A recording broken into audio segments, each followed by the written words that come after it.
আমরা দেখতে পাচ্ছি সামনে অনেকগুলো ট্রাক। এট এনি কস্ট আমাকে এই ট্রাকগুলো ওভারটেক করতে হবে। এনি হাউ স্পিড ব্রেকারটা ক্রস করে নেই। তারা খুব একটা যে জায়গা দেয় তা না।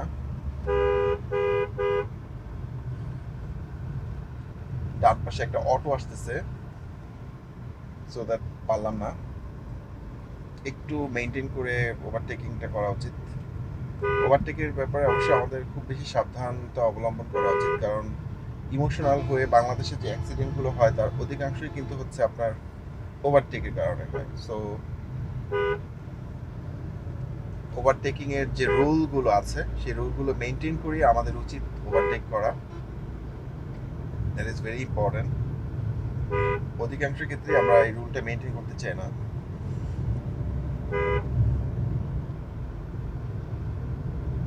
সামনে অটো আছে, সো দ্যাট আমি আর ওভারটেকিং করলাম না, বাট আমি করবো।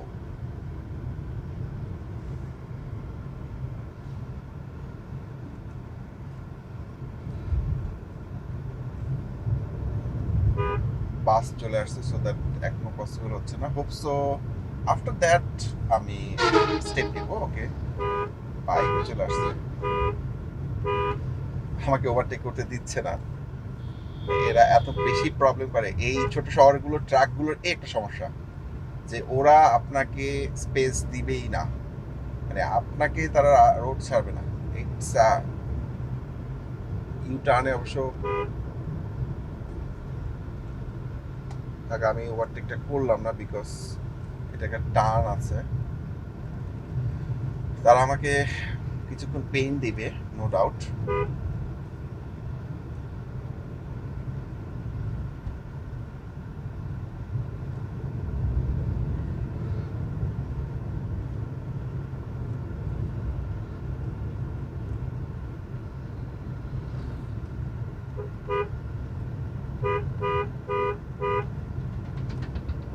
সম্ভবত আমি এবার ওভারটেক করবো।